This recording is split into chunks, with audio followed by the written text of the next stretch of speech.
As Dan Bromstad trudges through the remains of his basement, he can hardly believe that a storm that only lasted half an hour could destroy his home of 2 years.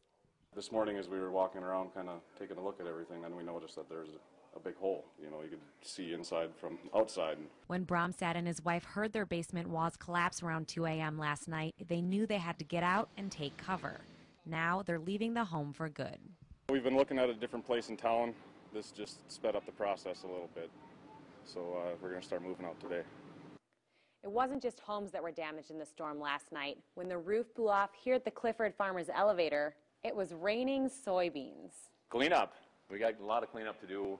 We cleaned the pit out already. We've got a bunch of soybeans to clean up here. You had some wet soybeans and get rid of that, and then we got a construction company to come in and take a look at it to see what they can do also. Elevator workers estimate the damage could be as much as $250,000, with up to 1,000 bushels of soybeans lost.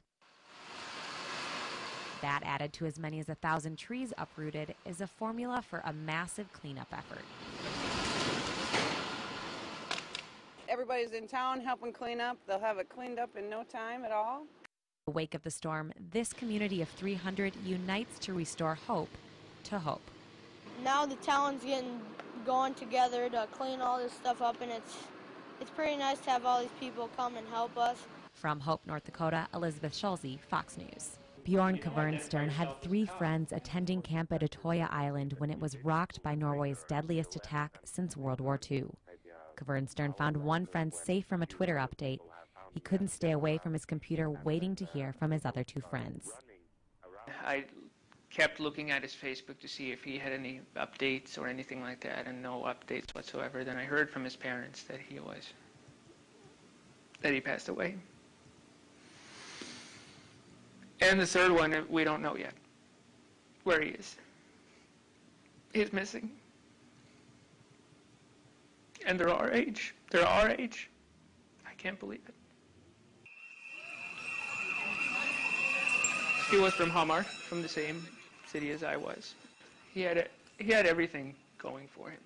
And seconds changed.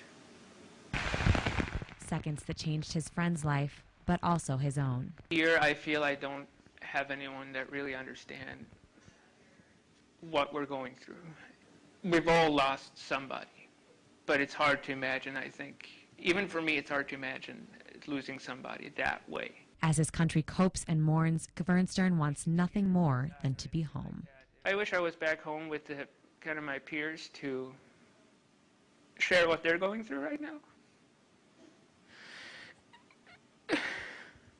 Because I can't even imagine the pain that they're going through.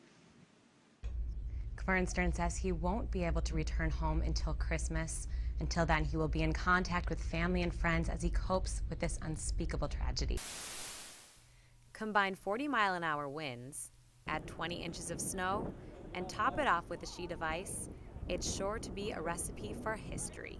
As Mother Nature brewed a blizzard Tuesday evening, she did indeed make history with Northwestern's first snow day in more than 3 decades. I think it's sort of something to celebrate. This hasn't happened in, 32 years. So I'm trying to do as little work as possible and just kind of appreciate the historic moment of it. The libraries on both the Chicago and Evanston campuses closed at 5 p.m. University officials advised students to stay indoors. It's obviously really exciting. It's giving us a chance to brush up on our ping pong skills. I like it a lot. I had a midterm today, so very happy that was canceled. While many students took the break from exams to play, others couldn't stay away from the books. Well, I know a few friends who are breaking into buildings to do work, so I guess only at Northwestern. I did have a lot of interviews and stuff that got postponed today, so that was a little unfortunate. Some students weren't sure about the university's decision. I'm from Alaska, so I have high standards for what counts as a lot of snow, so I feel like this is not actually that much. I mean, I think it was a good decision. Most of my teachers canceled class anyway, before it was announced, because they were like, oh, I'm not going to be able to get here anyway, so might as well give everybody a day off. For many, there was no better way to spend a snow day than in the snow. For the Northwestern News Report, I'm Elizabeth Schulze.